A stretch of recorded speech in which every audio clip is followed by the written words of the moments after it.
Hi, my name's Ian Pettigrew of Kingfisher Coaching, and it is Time to Talk Day 2019.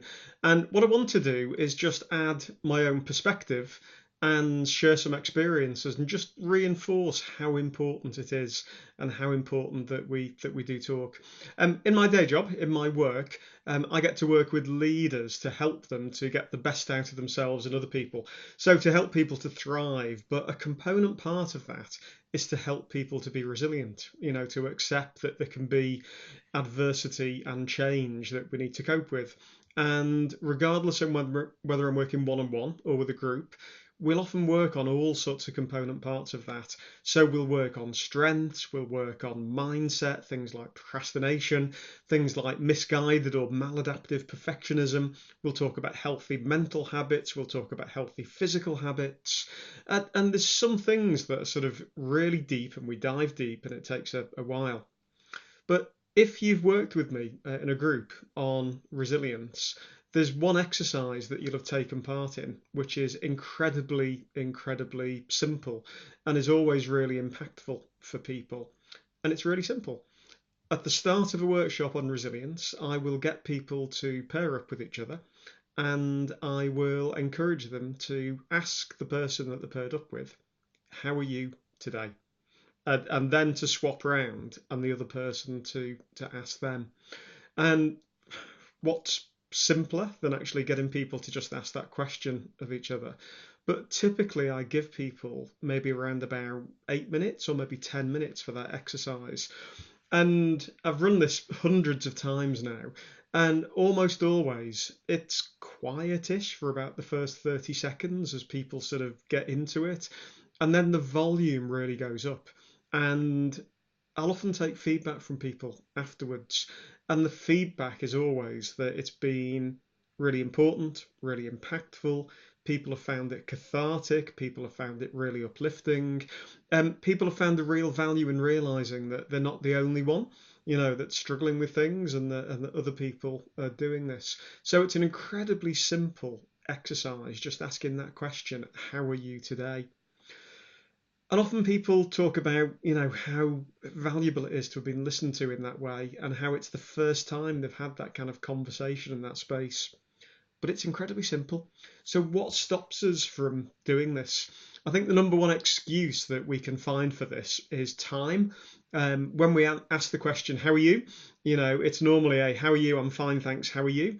And we get the whole encounter over in about 20 seconds. So, people often say they haven't got time to do this, but it can run a bit deeper than that. I think quite often we don't have these conversations and we don't share openly, either because we want to save face. We've got a perception that we can't talk openly about things that we're struggling with, or sometimes we have a misplaced worry about emotional contagion.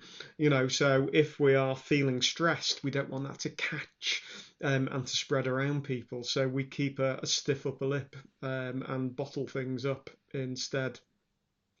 Now, in this exercise a while ago, I used to get people to ask, how are you?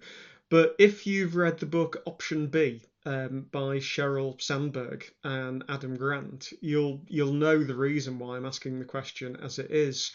In the book, Sheryl Sandberg talks very openly about the loss of her husband and how she was grieving and how she coped with that. And she said she found the question, how are you, quite frustrating to be asked, because she said it was almost obvious, how am I? I'm grieving, my husband's just died. And she found it really frustrating. But to be asked the question, how are you today? Is different. It is really different and seems to provoke a far better response. Now, talking is really simple. It's really simple, but it's really impactful because if I'm struggling with things, I'm engaging in emotional labor. I'm having to do two things if I pretend I'm fine when I'm not. I'm having to engage in surface acting. I'm having to kind of kid you that I'm okay, but I'm also having to engage in deep acting and kid myself as well. And both of those come at a cost and they take the toll. So it's so incredibly important to be able to talk. And you don't need to be on a course, you don't need anybody else sat in the room to have you do that. One way that I often encourage people to do this is to have strategic lattes. at least once a week, I have a strategic latte with somebody in my support network. And it doesn't have to be latte, it doesn't have to be coffee, but it's an opportunity just to sit down and to talk really, really openly. And it creates that support network and it gives you time so that you're there for other people, but it also makes sure that you've got that network of other people that are there for you. Now, as a coach, I think it's very important that I practice what I preach, because if I know all these great things, why would I, not apply them to myself? Now, I am conscious that normally I'm really fortunate. I have a really nice life. I have a nice working life. I'm doing work that I really, really love, and I've got loads of work, and I have a nice life outside of work.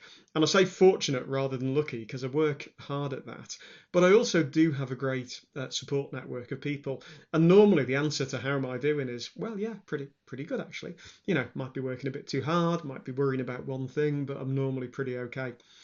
If you know me, you'll know that the second half of 2018 wasn't the best year for me. My mum was taken ill into hospital and was in hospital for a few months.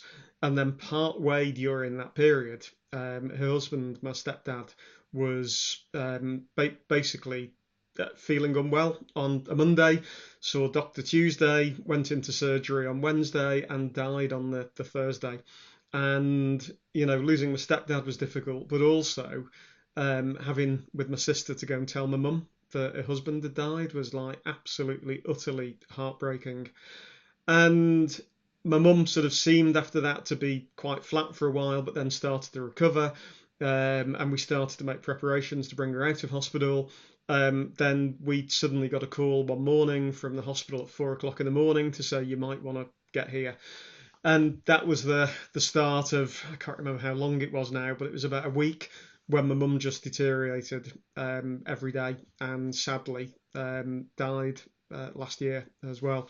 So we lost both my mum and my stepdad within the space of a couple of months or so.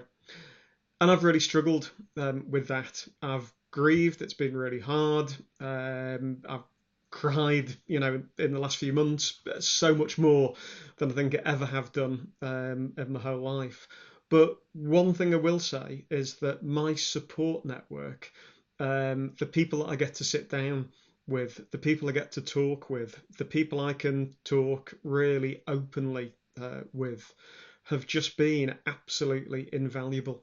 And to be able to sit there and say, I'm feeling sad, I'm worried, I'm feeling guilty, and to just talk incredibly openly about how I've been feeling and to talk about grief has just been so valuable to me. And I am so, so grateful to those people in my support network who have been there for me and have helped me get through it because I am, it was difficult, but I'm doing okay. I'm doing okay.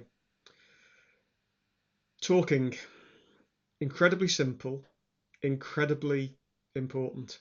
I haven't got any lived experience of mental health problems, but mental health problems do affect about 1 in 4 people, and yet there is still often a big stigma with people talking about it. Time to Talk Day is all about encouraging people to talk about mental health, and I would wholeheartedly encourage you to talk about mental health, but perhaps wider than that, but or perhaps it's the same thing in a different way. Talk about how you're doing and just make an effort to ask people, how are you today? And also have that support network of people that are there for you as well.